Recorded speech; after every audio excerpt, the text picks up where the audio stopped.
Так.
Bruh, what?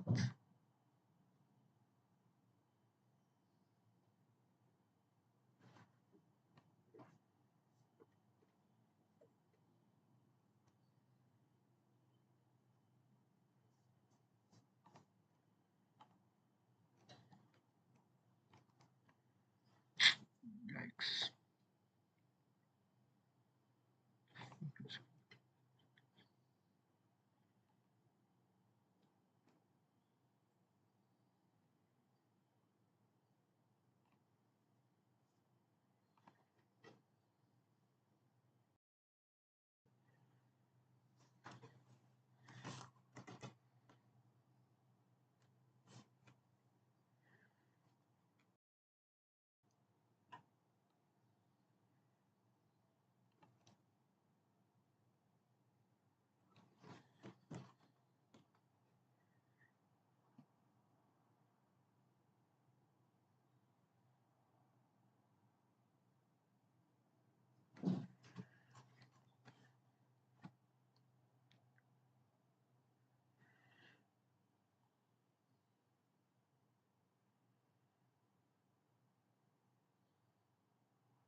And how can I kill?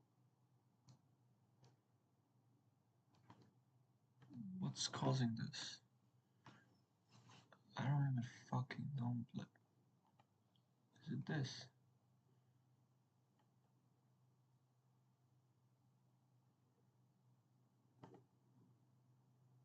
That should be this. Probably this. Fucking tongue.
As I'm in the midst of applying for residency right now, wish me luck, Grammarly has again been a lifesaver with my application.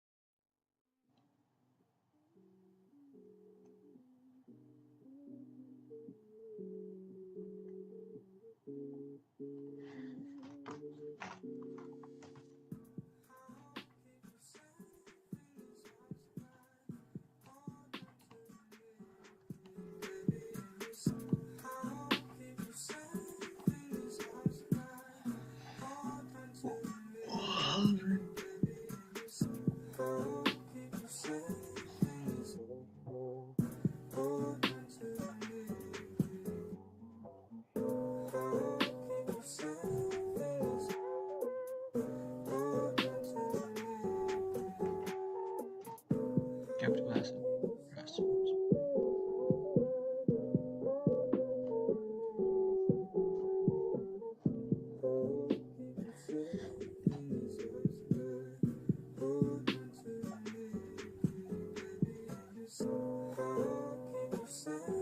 Oh, so this shit.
Shit, right, that's bad.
It's gonna be someone new. I know. Alright. Someone new, someone that you wouldn't even recognize.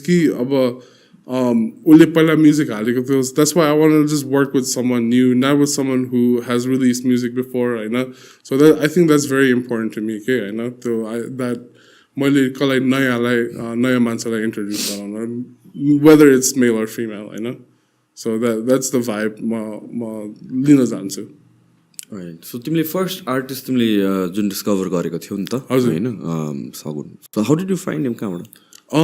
I was just listening to music हैन म SoundCloud-मा धेरै सुन्थे नयाँ म्युजिकहरु कसरी find गर्नलाई अनि त्यो गीत चाहिँ एउटा शाइलो डाइनेस्टी भनेर एउटा मान्छे थियो हैन उ चाहिँ भाइन बिफोर टिकटक त टिकटक भन्दा पहिला एउटा भाइन भन्ने एउटा प्लेटफर्म थियो टिकटक जस्तै हैन अनि त्यतिबेला चाहिँ उले धेरै आकापेला गीतहरु राखेको थियो के सो त्यो आकापेला गीतहरु चाहिँ भाइरल त भएको थिएन तर त्यतिबेला रिपोस्ट भन्ने हुन्थ्यो के अनि धेरै रिपोस्ट भएको थियो अनि अलिकति त्यो शाइलो डाइनेस्टीको त्यो भोकल सुन्दाखेरि नि अलिकति एकदम अपिलिङ थियो हैन अनि धेरै आर्टिस्ट युएसमा भएको आर्टिस्टहरुले पनि उसको स्याम्पल युज गर्यो सो one of the rappers that did it was XXXTentacion rest in peace उले rappers that did it was XXXTentacion rest in peace गर्यो so one of the rappers that did it was XXXTentacion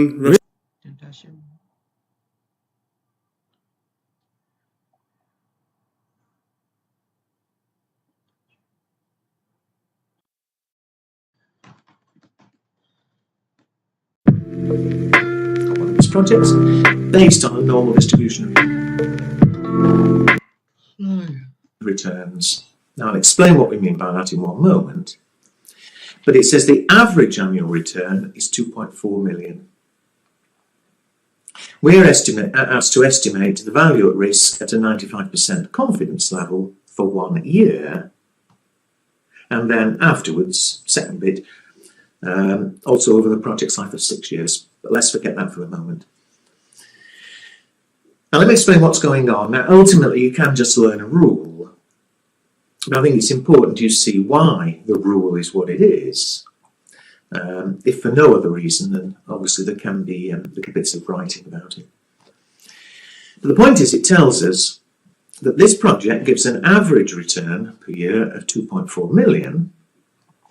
And the fact that it's an average means, it may be based on an estimate, it means that of course the return might be higher, it might be lower. And if the return's higher, then great, no problem at all. But where there is a problem, potentially, is of course if the return is lower. The lower the return, I think clearly, the less happy we're going to be. It says these returns are normally distributed, and what that means is that if we plotted the possible returns on a graph, that it looks something like this.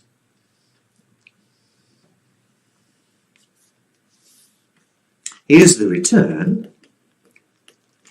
The average return, the most likely, is 2.4 million.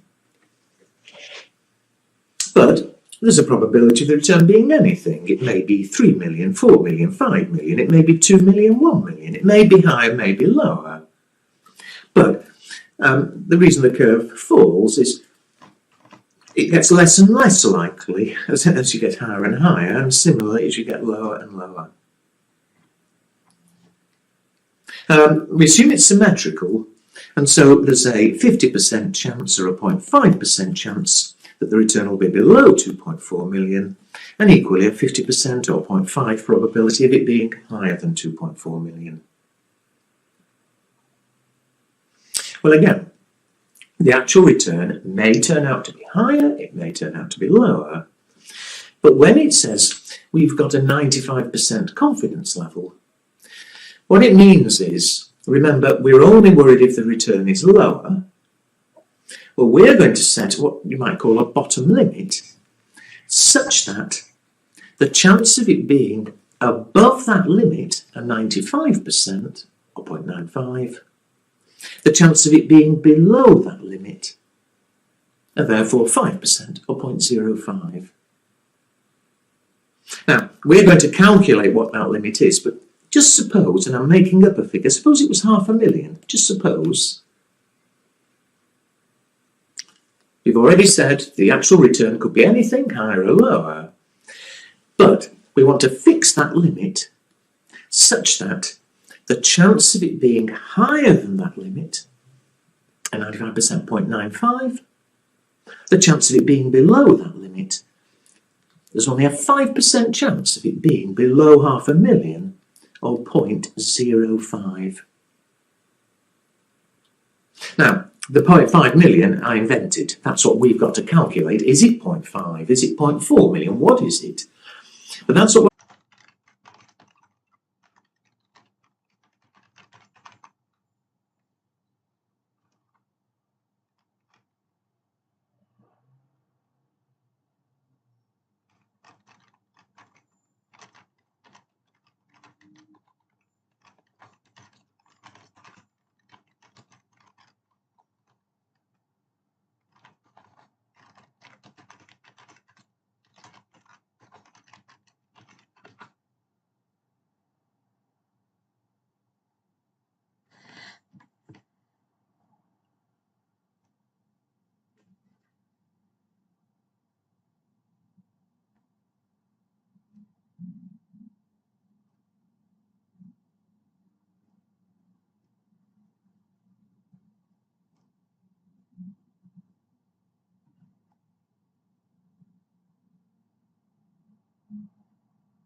2 standard deviations away from the average, we say, well, 1.1, we look at that row, and as you move along, this column is 1.10, this column 1.11, here 1.12. So it's 1.1, 1.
0.12, and that figure there is the probability.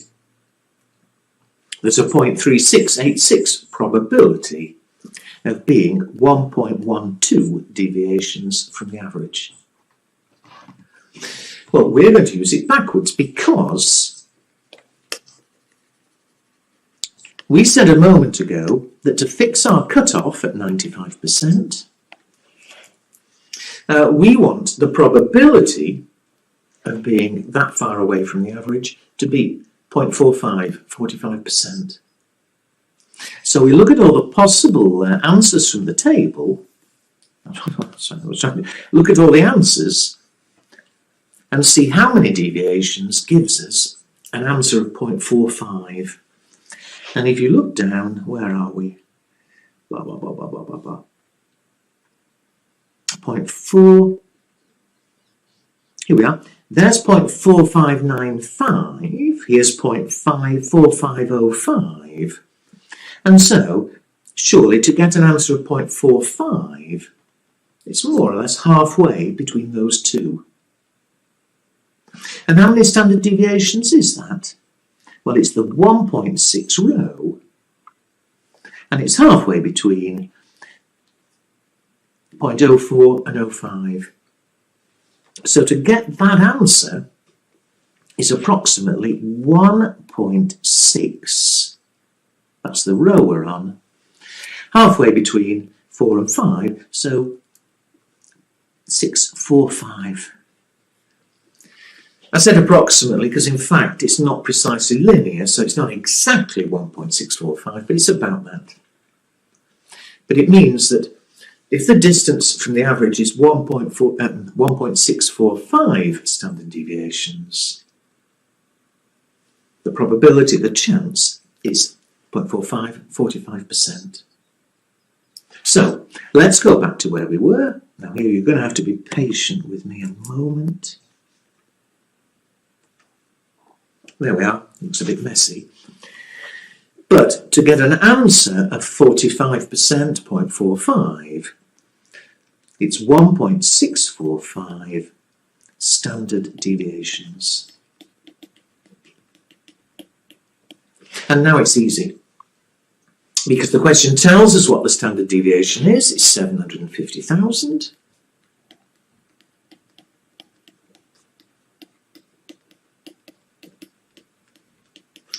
Which comes to how much?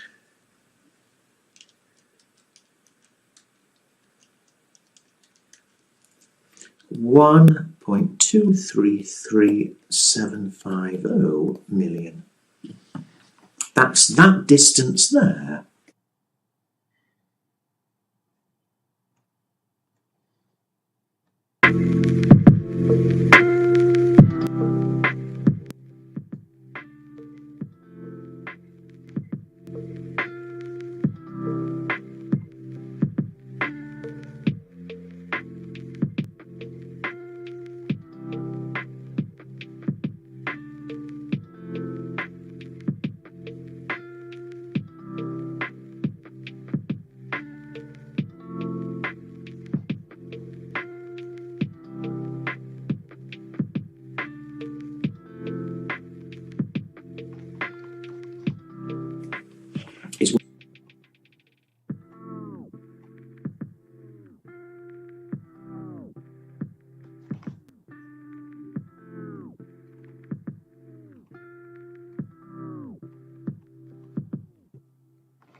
1.2, because the question, and it's halfway between.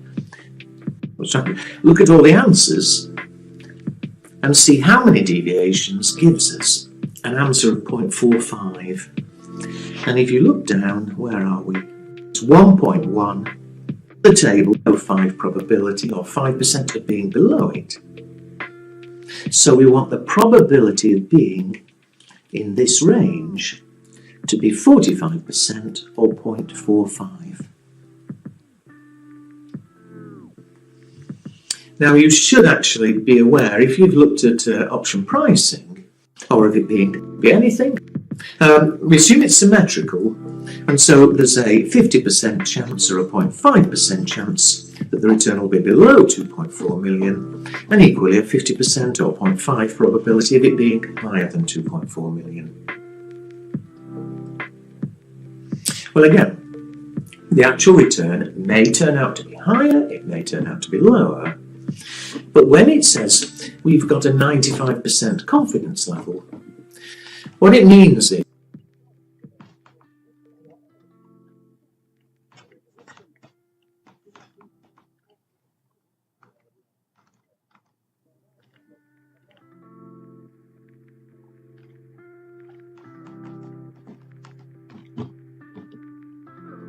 this is the worst day of my life. The worst day of your life so far.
This is the worst day of my life.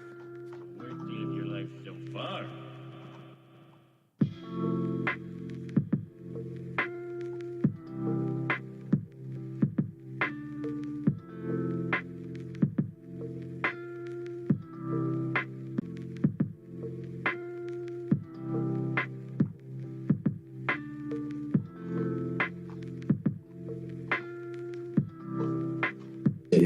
remember, we're only worried if the return is lower. Well, we're going to set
fuck?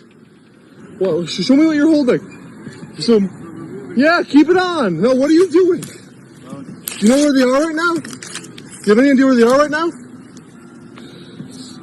Alright. I'm a veteran. I'm telling you. Alright. Don't do it. I'm not fucking Jewish. He's not Jewish. I don't know if he is or not. Doesn't fucking matter.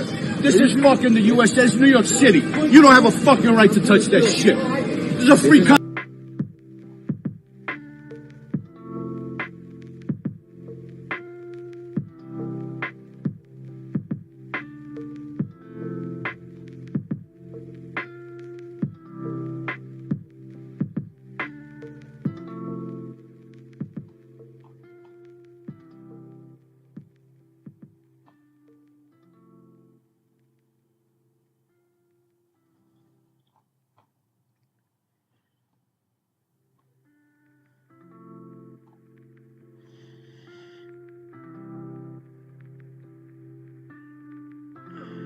This is the worst day of my life.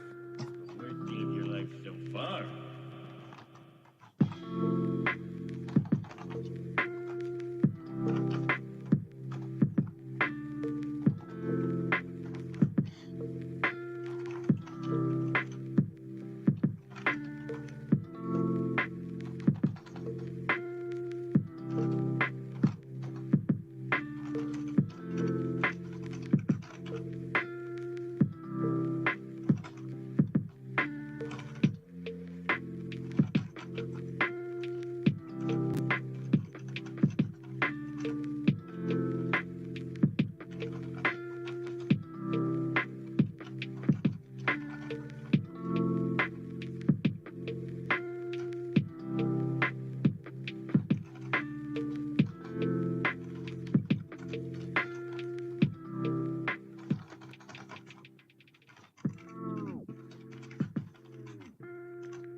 This is the worst day of my life.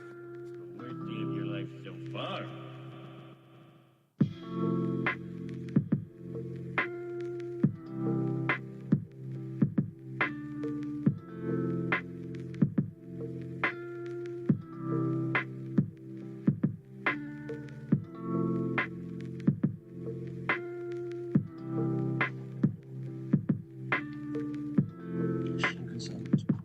What you might call a bottom limit, such that the chance of it being above that limit are 95%, or 0.95, the chance of it being below that limit are therefore 5%, or 0.05. Now, we're going to calculate what that limit is, but just suppose, and I'm making up a figure, suppose it was 500,000, just suppose. We've already said the actual return could be anything higher or lower, but we want to fix that limit such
For any we want the probability from the average.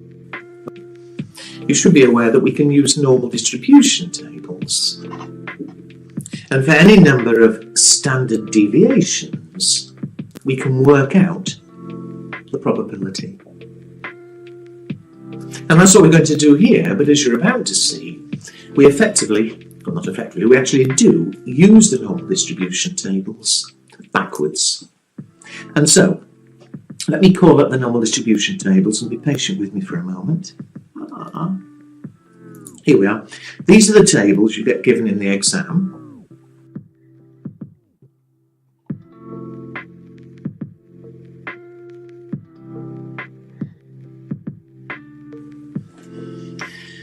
And you should know how to use them already, but in case not, what we're able to look up is for any number of standard deviations away from the average, what the probability is. So for instance, if I wanted to know the probability of being 1.12 standard deviations away from the average, we say, well, 1.1, we look at that row, and as you move along, this column is 1.10, this column 1.11, here 1.12. So it's 1.1, 1.12, and that figure there is the probability. There's a 0.3686 probability of being 1.12 deviations from the average. Well, we're going to use it backwards because we said a moment ago that to fix our cutoff at 95%, we want the probability of being that far away from the average to be 0.45, 45%. So we look at all the possible answers from the table, look at all the answers, and see how many deviations gives us an answer of 0.45. And if you look down, where are we? Blah, blah, blah, blah, blah, blah, blah. 0.4. Here we are. There's 0.4595. Here's 0.54505. And so, surely to get an answer of 0.45, it's more. And if the return's higher, then great, no problem at all. But where there is a problem, potentially, is of course if the return is lower. The lower the return, I think clearly, the less happy we're going to be. It says these returns are normally distributed, and what that means is that if we plotted the possible returns on a graph, that it looks something like this.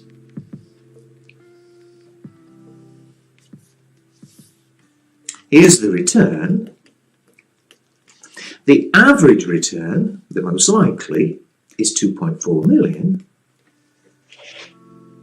But there's a probability of the return being anything. It may be 3 million, 4 million, 5 million. It may be 2 million, 1 million. It may be higher, may be lower. But the reason the curve falls is it gets less and less likely as you get higher and higher, and similarly as you get lower and lower.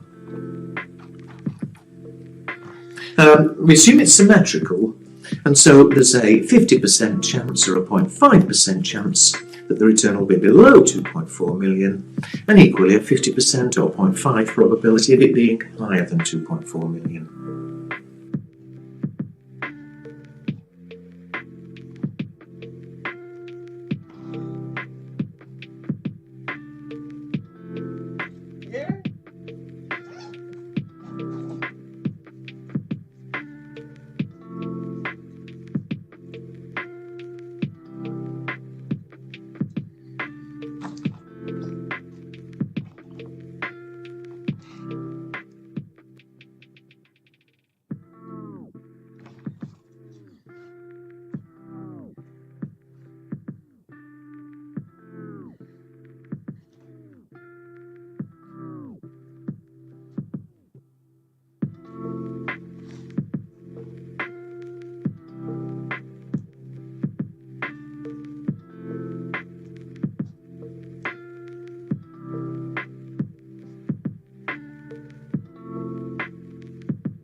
Well, again, the actual return may turn out to be higher, it may turn out to be lower, but when it says we've got a 95% confidence level, what it means is, remember, we're only worried if the return is lower.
This is the worst day of my life. The worst day of your life so far.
Well, we're going to set what you might call a bottom limit, such that the chance of it being above that limit are 95%, or 0.95.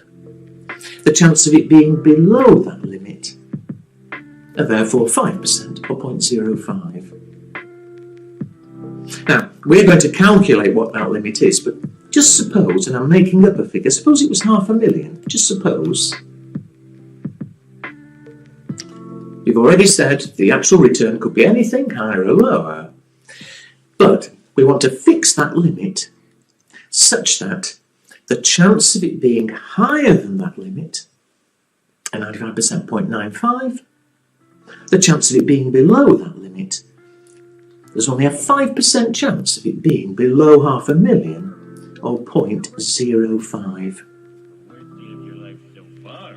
Now, the 0.5 million I invented, that's what we've got to calculate. Is it 0.5? Is it 0.4 million? What is it?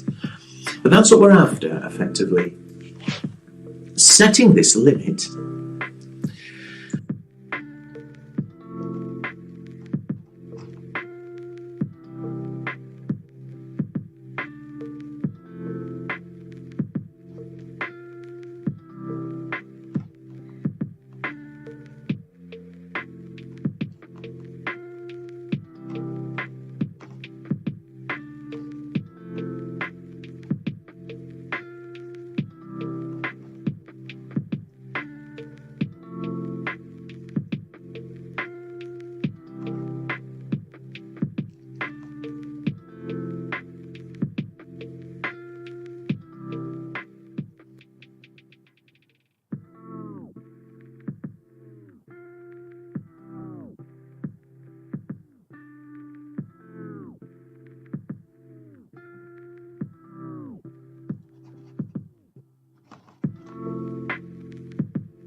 such that the chance of the actual return being below the limit is 5%.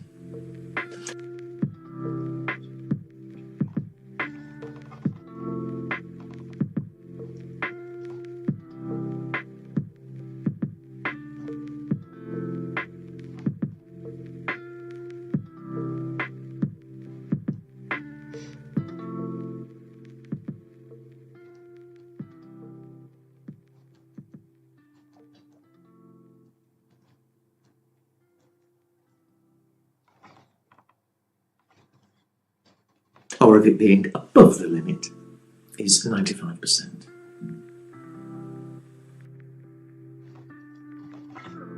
This is the worst day of my life. Worst day of your life so far.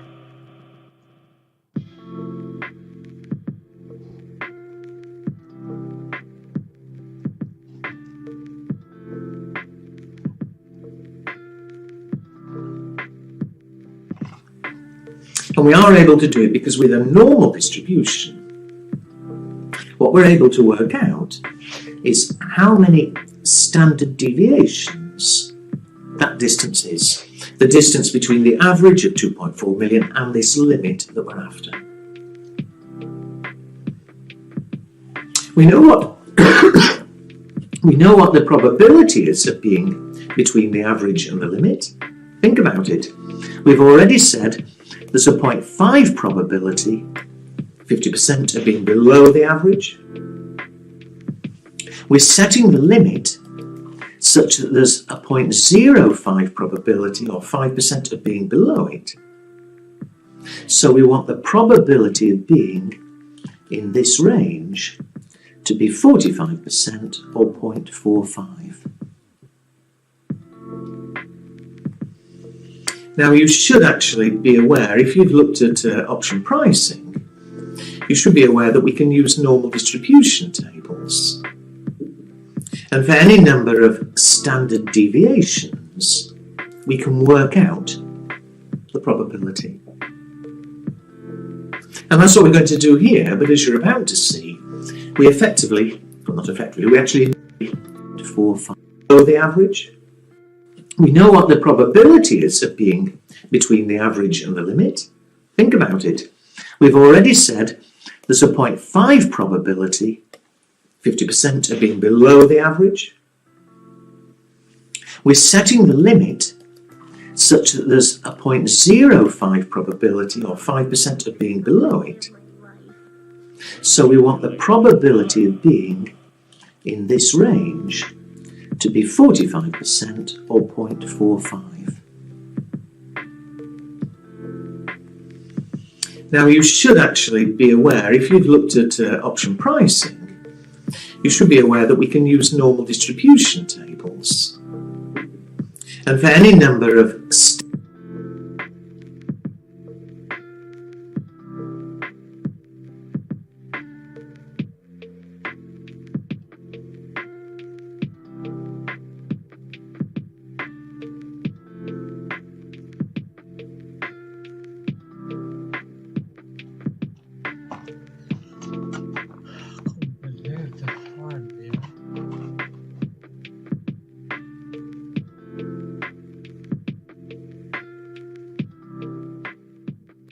dumbfounded with this shit.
day of my life. The worst day of your life so far.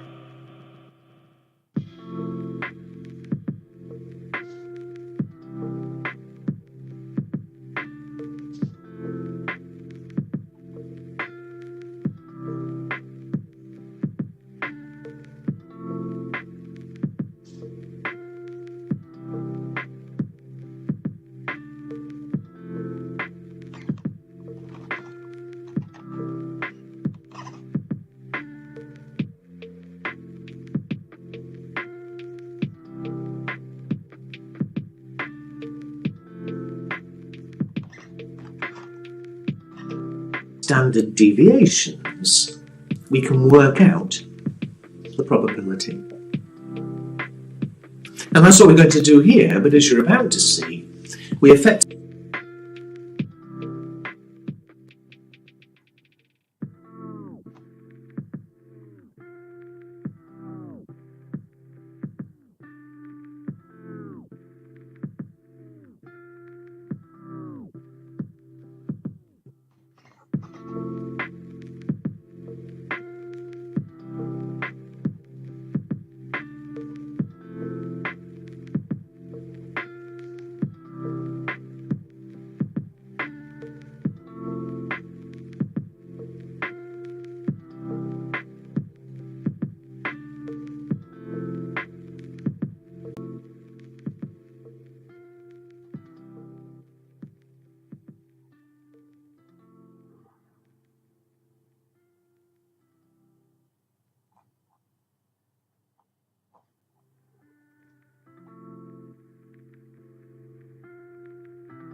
Oh, this is the worst day of my life. The worst day of your life so far.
well, not effectively, we actually do use the normal distribution tables backwards. And so, let me call up the normal distribution tables and be patient with me for a moment. Here we are. These are the tables you get given in the exam. And you should know how to use them already, but in case not, what we're able to look up is for any number of standard deviations away from the average, what the probability is. So for instance, if I wanted to know the probability of being This is the worst day of my life. The worst day of your life so far.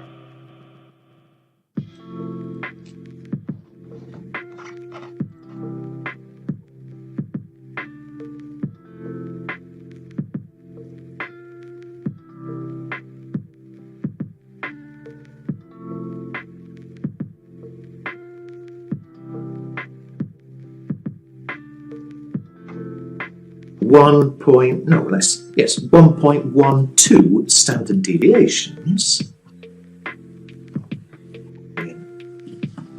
Precisely linear, so it's not exactly.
Exactly 1.645, but it's about that. But it means that if the distance from the average is 1.645 standard deviation,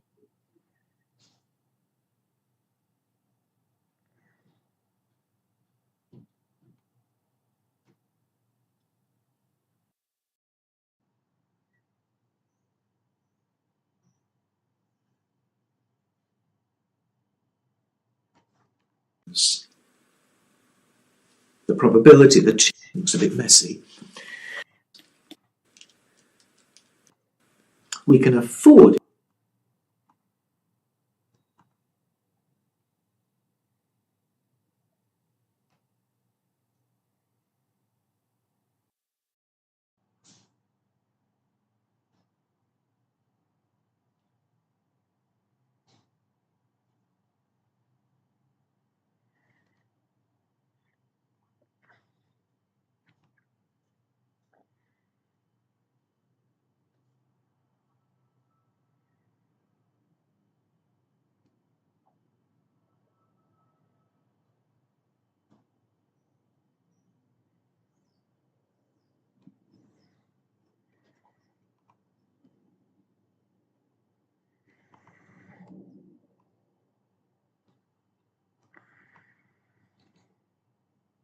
for 1.645 standard deviation. This is a lecture from Open Tuition.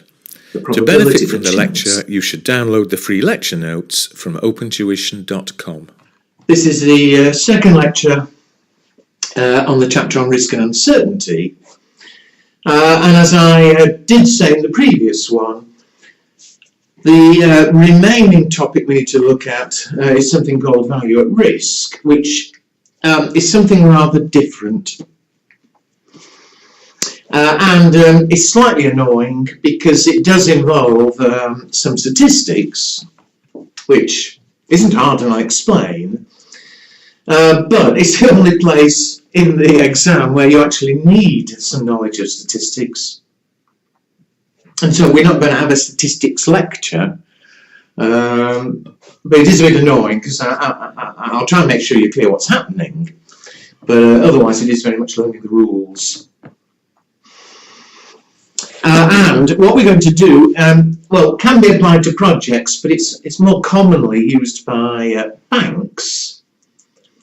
But what it is this. In fact, let me explain by it's 0.45, 45%. So, let's go back to where we were. Now here you're going to have to be patient with me a moment. There we are. Looks a bit messy. But to get an answer of 45%, 0.45, it's 1.645 standard deviations. And now it's easy, because the question tells us what the standard deviation is. It's 750,000.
which comes to how much?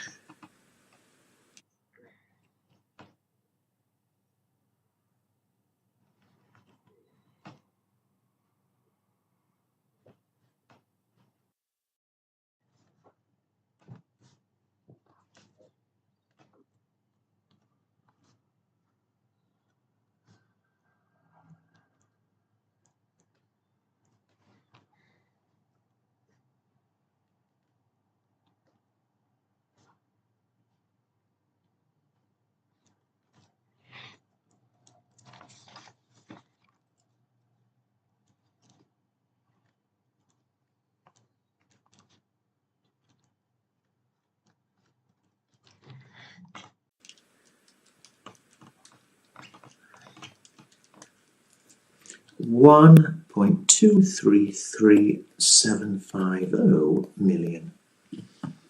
That's that distance there is 1.2 million.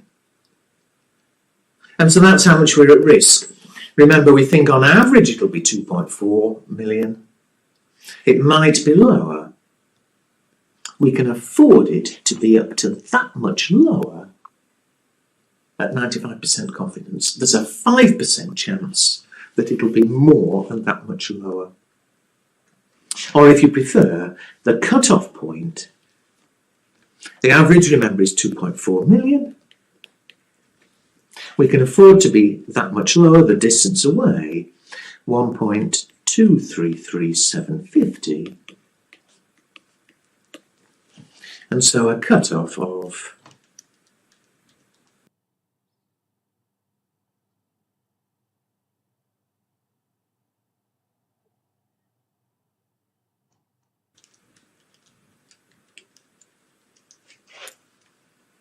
$1,166,250.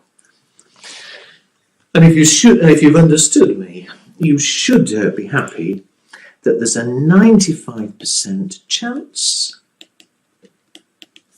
that the return will be higher than that figure.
There's only a 5% chance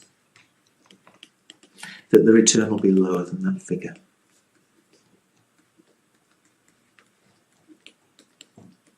So it can happen, but we've set our cut-off. We decided on 95% because perhaps we feel that the chances of it being that low are almost impossible. We're prepared to take the risk. We'll base any decisions on the fact that we're confident that it'll be more than 1.166 million. but we're never certain. But we're 95% sure that it will be. Okay, we did 95% confidence. In fact, you can choose any level of confidence. In the exam, there's almost no doubt it will either be 95%,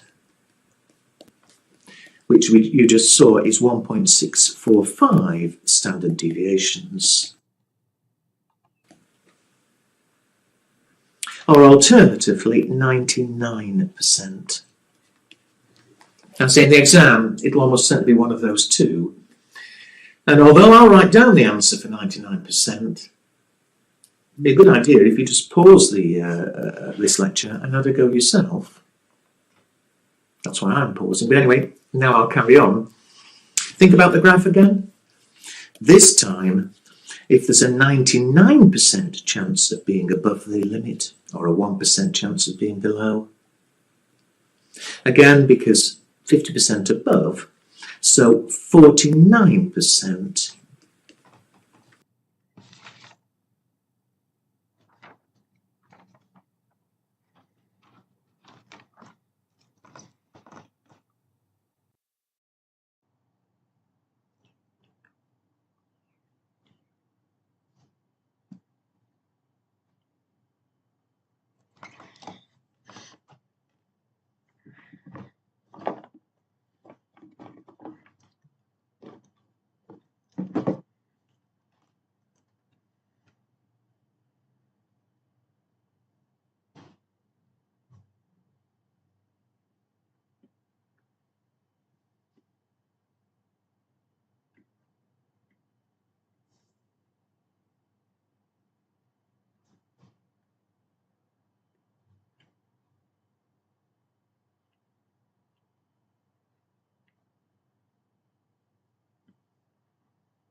between the average and the cutoff. So again, how many standard deviations? We want an answer of 49%.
And so look at the tables.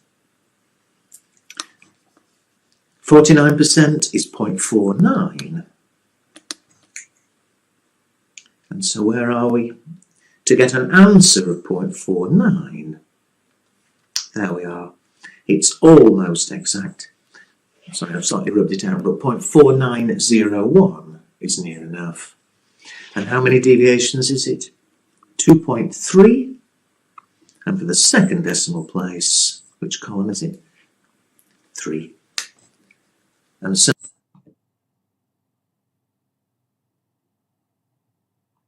it's 2.33.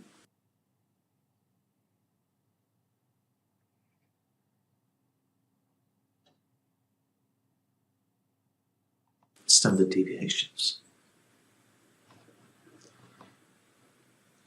And so going back to where we were,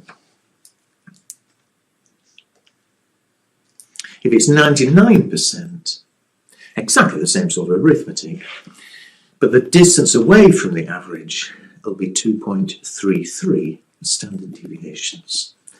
I'm not going to do the numbers, but if they did want an actual figure on it, then here with a deviation of 750,000, the distance would be 2.33 times 750,000. So although I said at the beginning, I think it's important that you basically understand what these figures are and where they came from. If you want, learn those two. As I've said, although in theory you could choose anything, you try it yourself for 98%, 90% and so on. It's the same logic. There's virtually no doubt in the exam, if it's asked, it will either be 95% confident, so 5% chance of being below the limit, or like looking at example 3. It says James has an estimated annual standard deviation of 750,000. Now I'll explain what that is later, but more importantly, it's on one of its projects. It says the average annual return is 2.4 million. So we're doing this project. The average return is 2.4 million, but of course, the return might end up being higher, it might end up being lower. And of course, if we're completely uncertain, then all right, on average, it may be 2.4 million. But it could end up being anything. It could actually drop to 0. Now, the chances of it dropping to 0 are going to be incredibly small, obviously. And so it would be a bit ridiculous to start planning on the basis that, there may be no return at all. So what we do is start trying to attach probabilities and say, well, it might drop. Fine.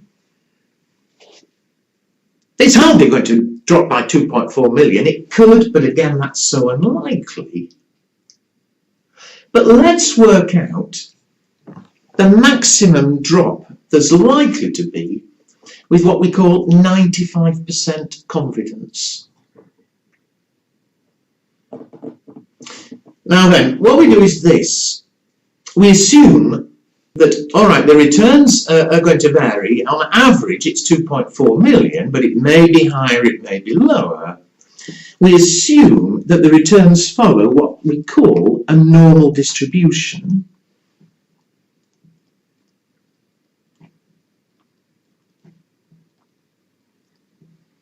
And what a normal distribution is, if we plotted all the possible returns on a graph,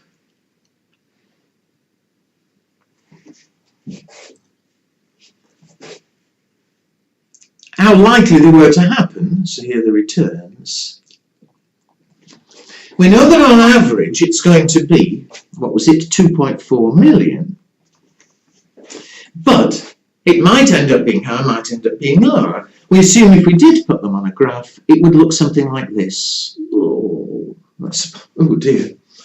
It's not the prettiest graph in the world, but the most likely, this is what we call the frequency. And don't worry, you won't need to draw this graph. But the most likely is we will get 2.4 million. There's the average. But of course, it may be higher, maybe 3 million, maybe 4 million. It may be lower, it may be 2 million, maybe 1 million. But we assume if we were graphing the possible returns that it would look like that. The important thing being that this graph is symmetrical. All I mean is it's just as likely to be higher as it is to be lower. So that's not drawn perfectly, but we assume it's the same both sides. In fact, there's a normal distribution has a very, very precise shape, but I'm not worried there. And neither should you be for the exam. But it is symmetrical, and of course the chances of it being higher and higher or lower and lower get less and less. It is symmetrical, so there's a 50% chance it'll be lower than 2.4, there's a 50% chance it'll be higher.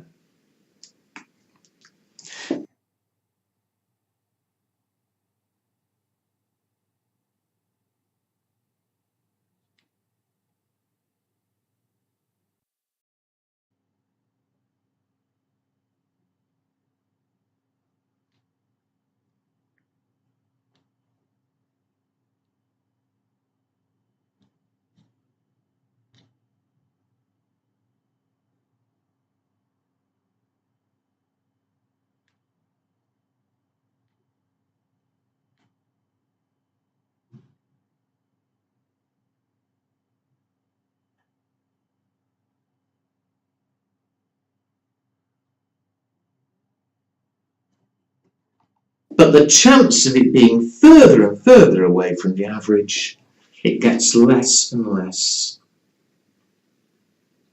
Now, okay, if we get more than 2.4 million, great, we're not worried. Less than 2.4 million. And I've said, all right, we get 0, but that's very, very unlikely. What we're going to do is say, well, it may get lower and lower, but let's see what the lowest it can be is, such that the chance of it being even lower is only 5%. And that's what we mean by 95% confident. We can never be certain that it wouldn't be 0.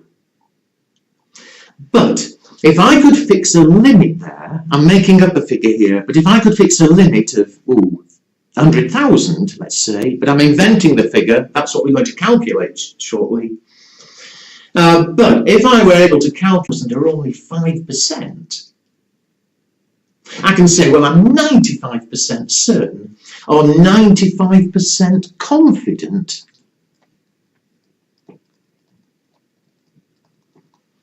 that it would never fall below that 100,000, and I could plan on that basis. There's always a risk, obviously. But the risk, I'd say, is so small, 5% chance of it happening. I'm 95% certain that we'll get at least 100,000. But the question is, how am I going to decide what that limit is? You know, I made up 100,000, but I want to know, you know, to be 95% confident it will never be lower than this limit. How can I fix the figure? Well, it depends on what we call the spread of this distribution. You see, maybe for this particular project,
it could be very high, it could be very low. There's a big spread. The average is 2.4 million, but it might be a lot higher, it might be a lot lower.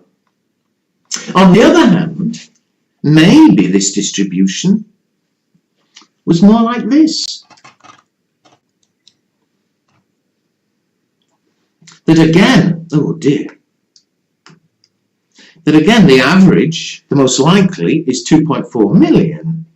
It may be high, it may be lower, but the chances of it moving a lot are much smaller. The spread is much smaller. And of course, if you compare the two, here, when it could be much bigger, much smaller, to only have a 5% chance of being lower, that figure is going to be much further away. Whereas here, the chance of being 5% lower is going to be much closer. And so when we come to fix that limit we're after, it does depend very much on the spread of the distribution. And the standard way of measuring the overall spread, could it be a lot higher, a lot lower, or is it always going to be much closer? The way of measuring is something called the standard deviation.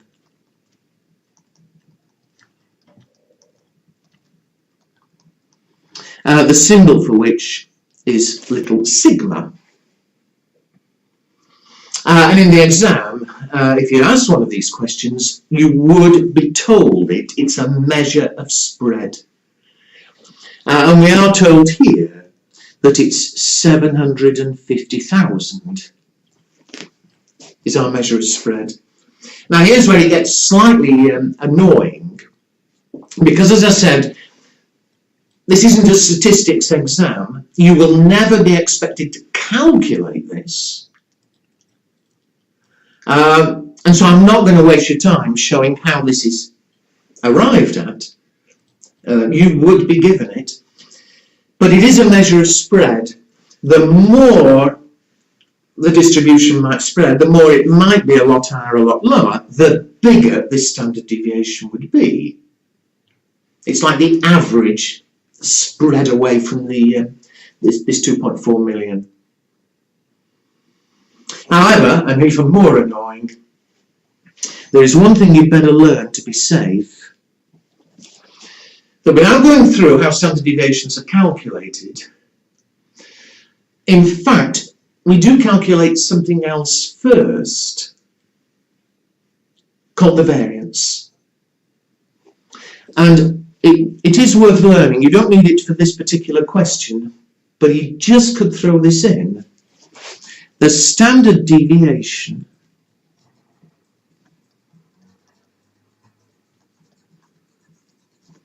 is the square root of something called the variance.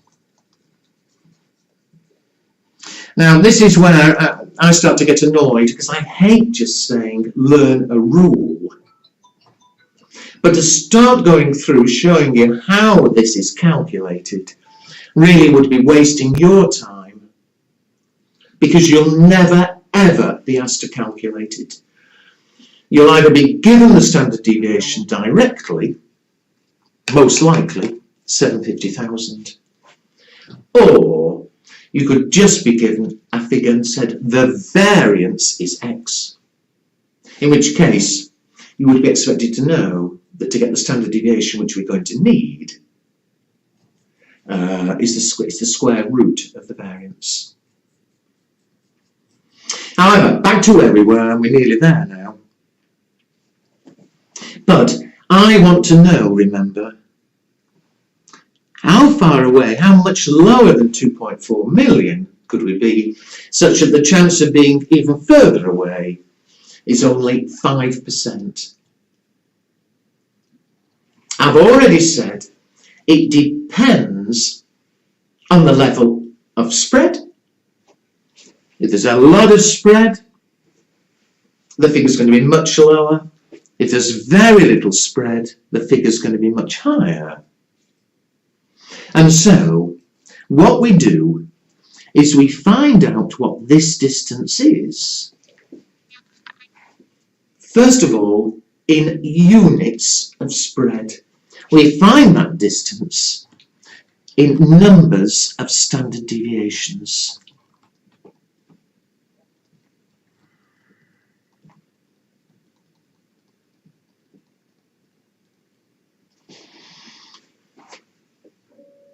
And we've got tables that will let us do it. And so if you look at the tables, they're printed in the lecture notes, and these are the tables you get given in the exam. What we need to know, first of all, is how many standard deviations, numbers of standard deviations, is there, such that there's only 5% chance of being below it. And the way we do it is this. Now, I've already said that curve is symmetrical. So, the chances of being below the average are 50%.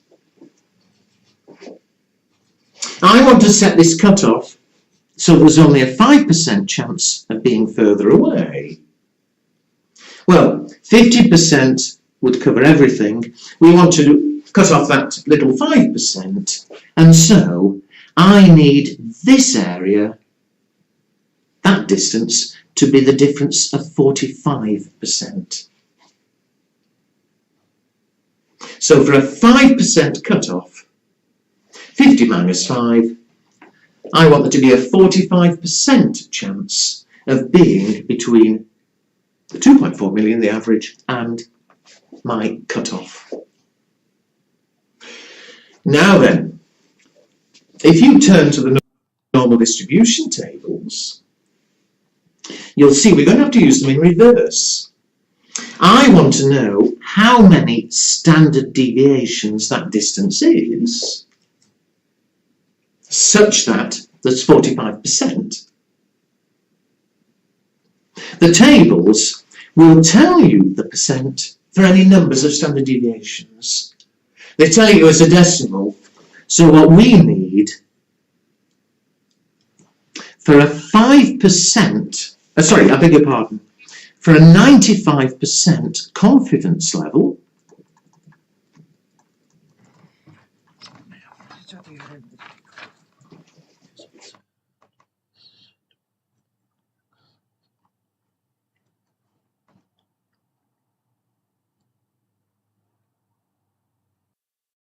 That fucking close ace. Fucking retard. Why did I do that?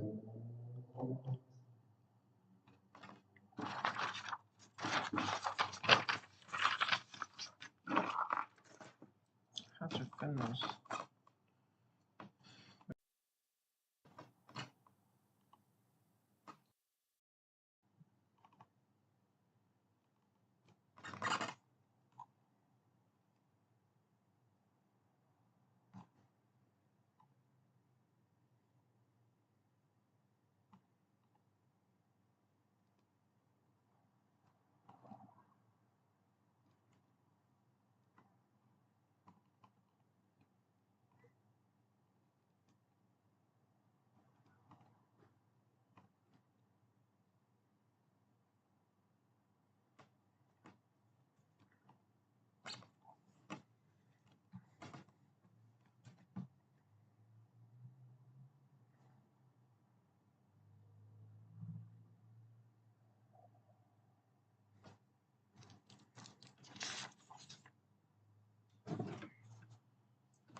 Bro, why the fuck can't you do simple math?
Did it pops?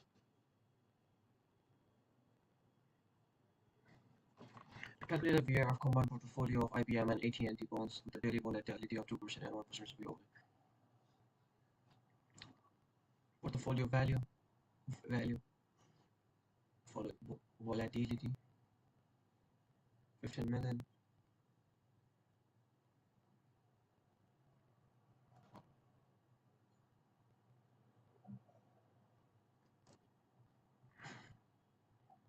Volatility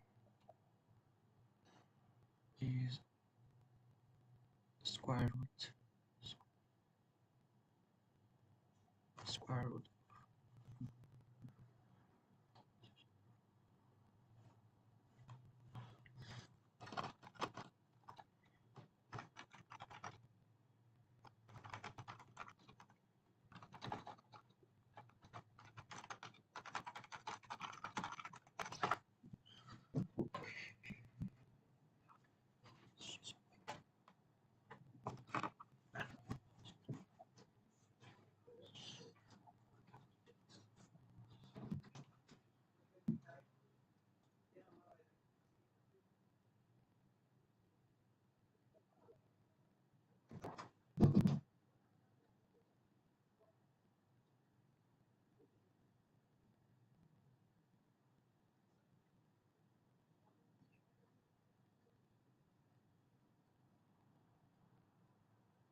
We smoke something, and then we talk and drink, and then do whatever happens next. No high school diploma, no education of any kind, no perspective. Marilyn sees prostitution as the only way she can make any money. For her children, for food, and for that all-important daily high. The father is long gone. I live alone with my kids. I fought with their father. His parents wanted to take the kids away from me, and he was on their side. That's crazy. I wasn't going to let that happen. I just packed up our things and took the kids out of there. And now we are just trying to get by. I have to earn the money to keep us alive. All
In 1992, the Japanese government introduced strict new laws against Japan's organized crime syndicates, the Yakuza, in order to undermine their at that point in time substantial power.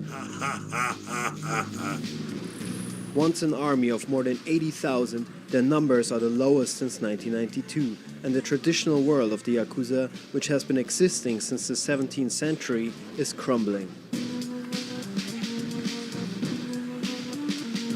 怖いなっていう感じですかね。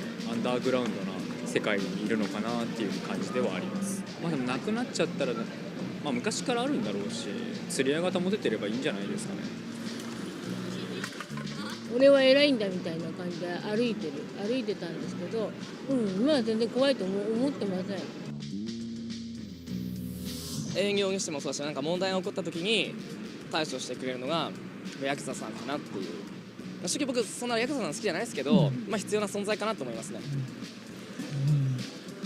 To this date, Japan has one of the lowest crime rates in the industrial world, with crimes related to drugs being strikingly low. A fact many contribute to the very existence of the Yakuza, Japan's so-called necessary evil. .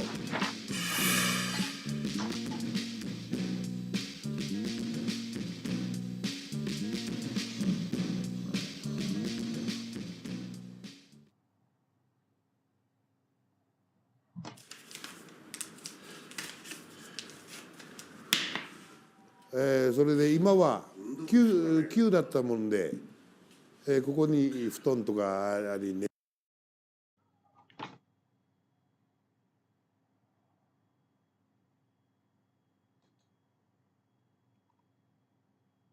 On March 18, 1980, John Favaro was driving home from work when he accidentally struck his neighbor's child who was playing in the street.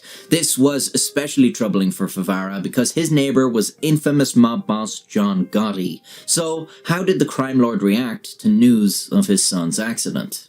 John Favara was a 51-year-old furniture warehouse manager who lived in Howard Beach, New York. He was the backyard neighbor of John Gotti. At the time, in 1980, John Gotti was a captain in the Gambino crime family, an Italian-American mafia outfit that still, to this day, dominates organized crime in New York City as one of the 5 families. Gotti later became boss of the Gambino family in 1985, thereby gaining control of one of America's most powerful crime syndicates. Frank Gotti was the second youngest of John Gotti's children with wife Victoria. On March 18, 1980, the 12-year-old was playing in the neighborhood with friends. One of these friends owned a mini bike, and the children were taking turns driving it through the streets. At the same time, John Favara was driving home from work.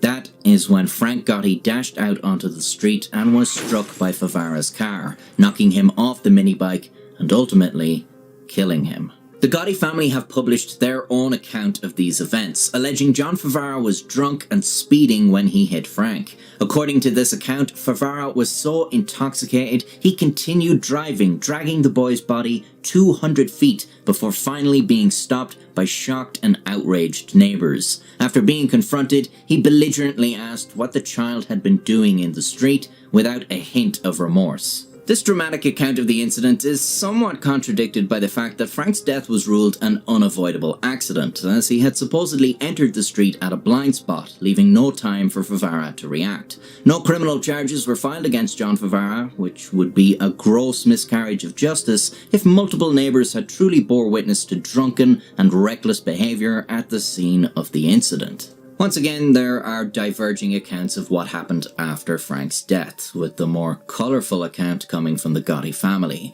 John Favara supposedly made no attempt to apologise for his actions and continued to act as if the whole incident didn't bother him in the slightest. He never had his car repaired or even cleaned of the blood.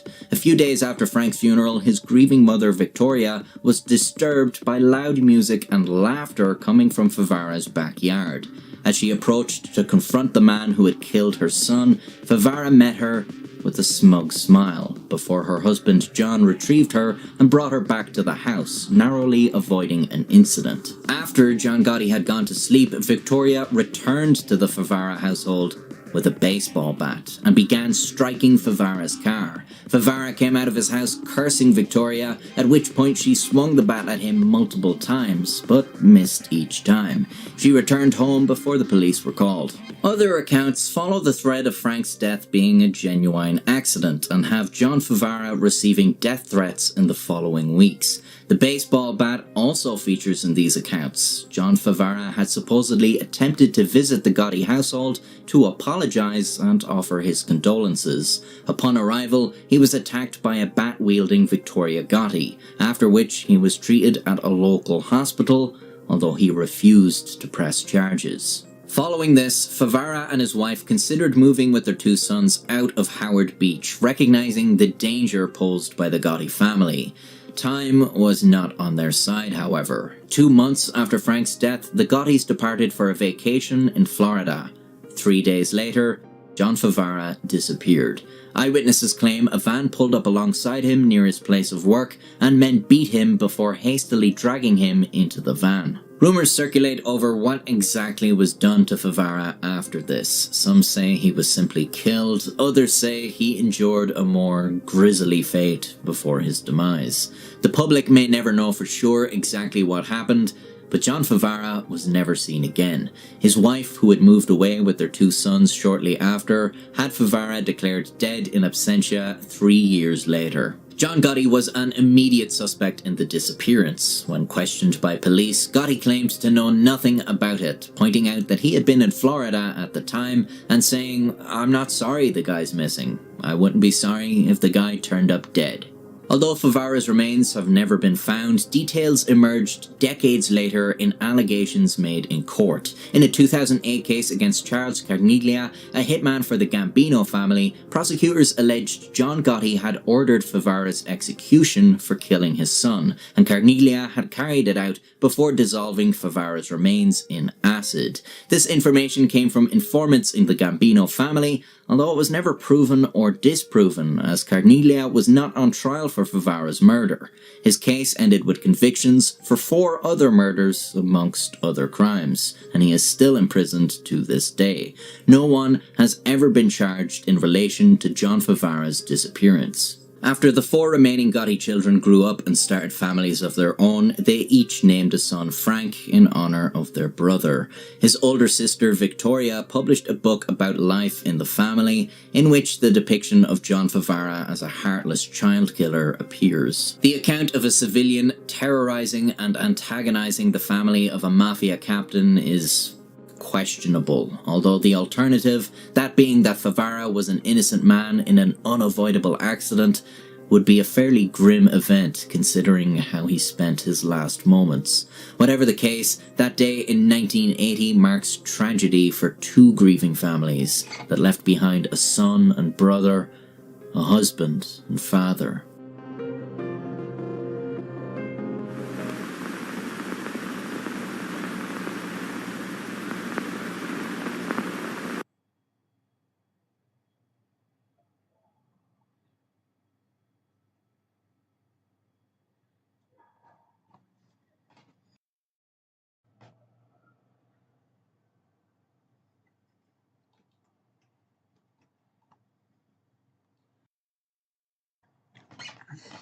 What can you say about this guy and what he's accomplished in 66 days, I believe it is? The guy's special. I've been in this game my whole life. I've never seen anything like him. Khamzat Chimaev.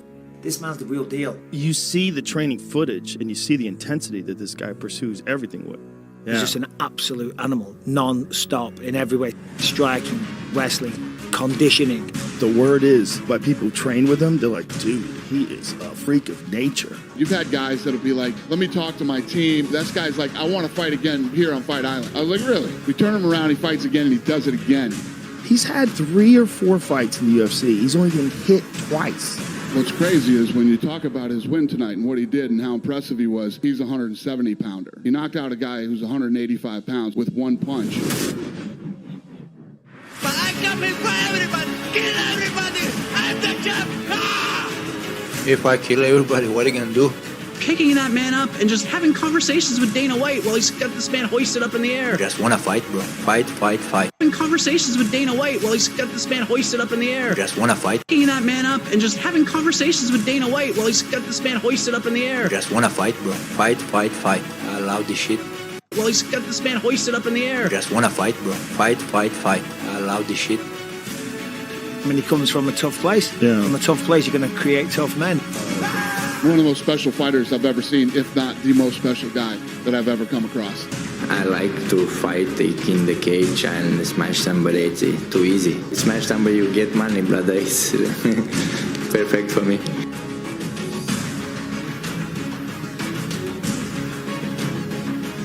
So he's got like this tight-knit team until he goes to war. Then when he goes to war, he just wants to kill everybody. I don't care what I'm gonna do, now I'm gonna go jump in the cage and I'm gonna kill that guy. I don't care, he will be down, I will smash his face, I will stand up, I will knock him out, you know, don't care, but...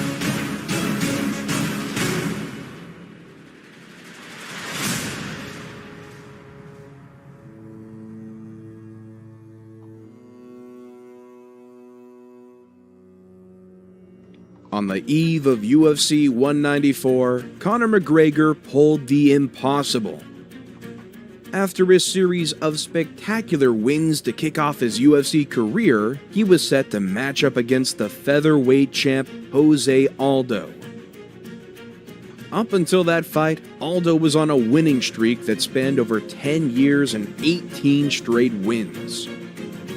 Conor was on the for 10 years and 18 straight wins. Conor spent over 10 years and 18 straight wins. Conor was on the rise, but still an underdog, understandably so. Aldo seemed unbeatable. You know how the rest of the story goes. McGregor sleeps Aldo in 13 seconds, and thus his UFC legend took shape. On that same night, a 20-year-old boy watches the fight, itching to get inside the octagon. in any cage for that purpose, and show the world what he can do. If he can do that, then why can't I, he said to himself. He dreamed of a better life. A life where no one around him would care about food or money. A more comfortable life. That kid was Hamza Chimaev, and his legend was just beginning to form. Hamza Chimaev was born in the war-torn Russian Republic of Chechnya in 1994. His birth took place just months before the bloody First Chechen War. It was a tough time when I was young. I come to this world when it's World War. The village Hamzat lived in with his family was 50 miles away from the bloody violence in Grozny. And war was always looming over his family, threatening to spread towards their place of living. Yeah, it was everywhere military, like come to your house and check your house and everything. Because of the daily war reminder, Hamzat didn't see violence as out of the ordinary. He saw it as a way of life. You see these things every day, and it's normal if you're a kid, he said in an interview for ESPN. It's a war-torn part of the world. Horrible place to live. War didn't interfere with his ambitions. From an early age, he took interest in wrestling. Traditional sport in my village is wrestling. Yeah, you have to train wrestling, you have to be tough. If you don't do wrestling when you're a kid, they say, we joke with the guys who don't come to the training, you girl, We just read about the Chetnians. Yeah, we just did. Mentality they are. Tough fucking That's people, their man. mentality, too. Yeah, it's a very combat sports-driven country. He started training when he was 5 years old and quickly became one of the best junior wrestlers in the country. Weighing only 18 kilos, he even fought in the 23 kilos category because he was too small. So he either had to wrestle older and bigger kids or not wrestle at all. Hamzat, being Hamzat, fought those kids. He fought kids in the street as well and often got into trouble. His older brother Artur recalls that after he was beaten up badly in one fight while being held at knife point, Hamzat was so angry that he wanted to kill those kids. He couldn't stand losing, inside and outside of the sport. Still, he pursued his professional wrestling career.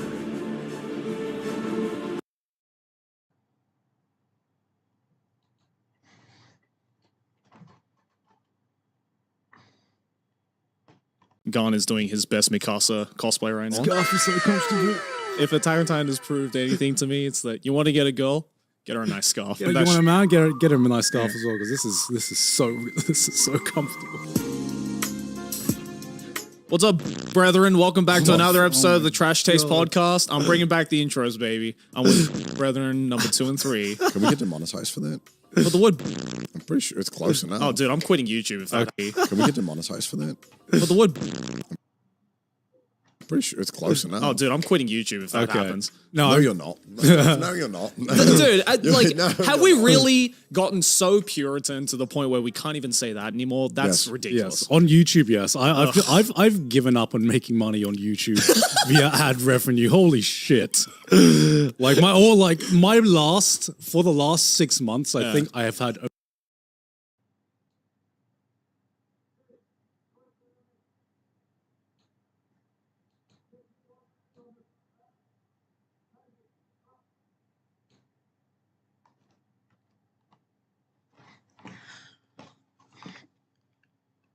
The term to in calculus contribution of portfolios volatility. This formula has several components. The first two terms calculate the contribution of portfolios volatility from each bond individually.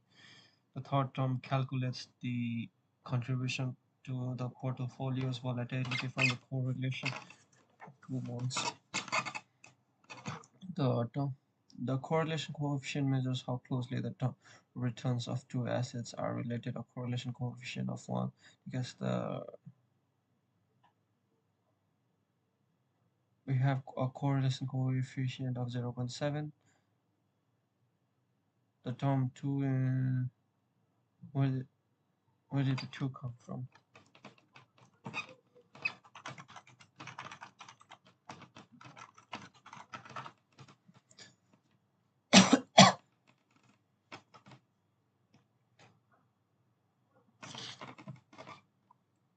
No, I mean the two in.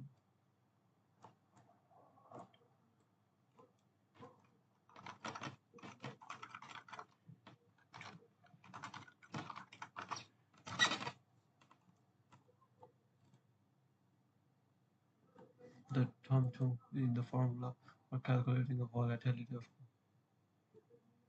is a constant that is used. The core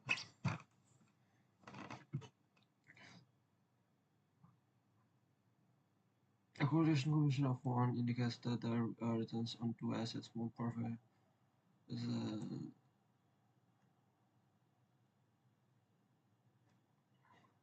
in this case, we have a correlation coefficient of 0.7. The term 2,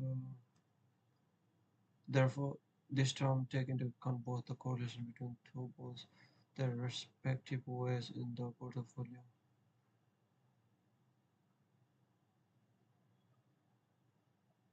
By including these terms, let's get it.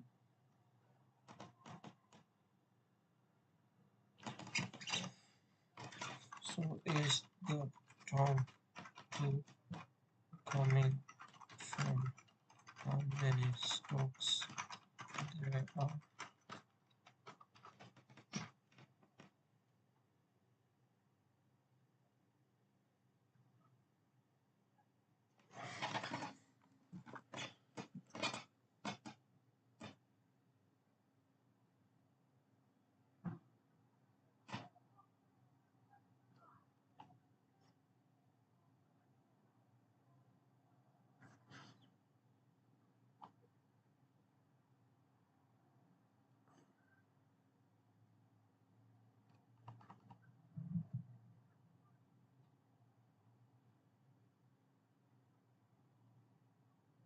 What the fuck is this?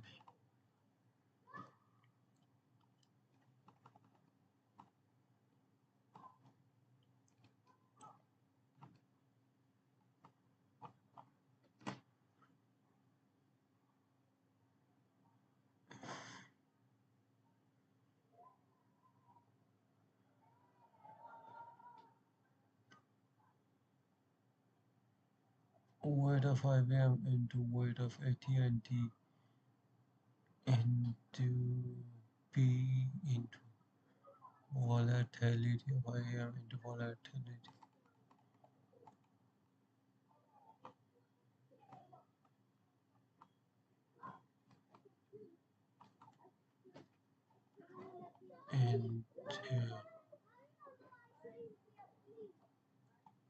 Into volatility of AT&T.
weight of IBM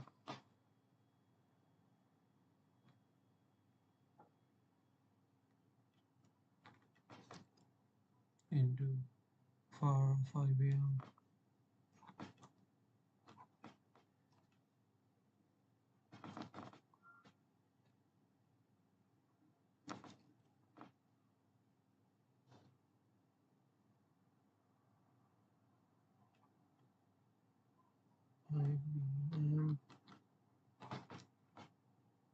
square plus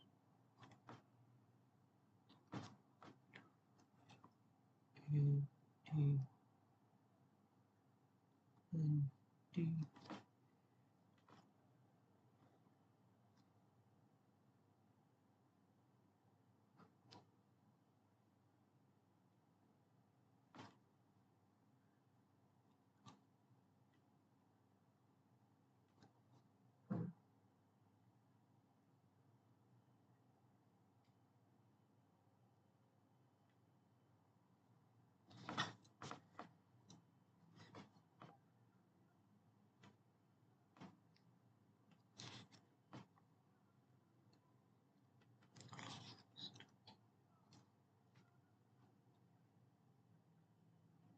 weight of IBM into weight of AT&T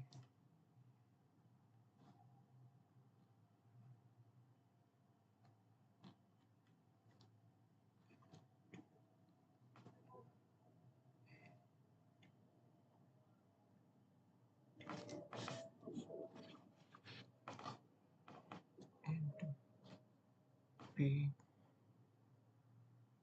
to volatility of IBM into volatility of AT&T into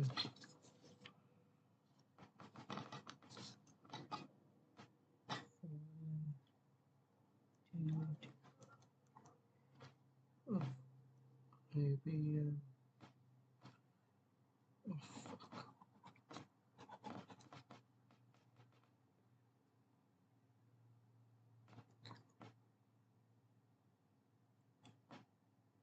What the fuck is VAR?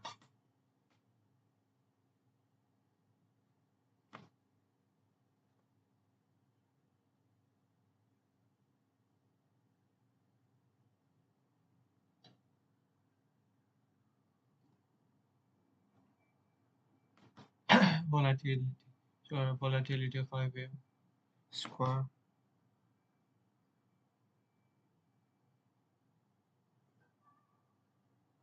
volatility of IBM square into weight of IBM square volatility of IBM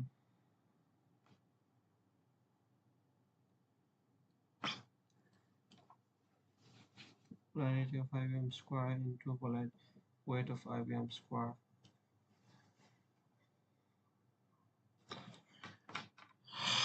Fuck's sake, man. Is it the same?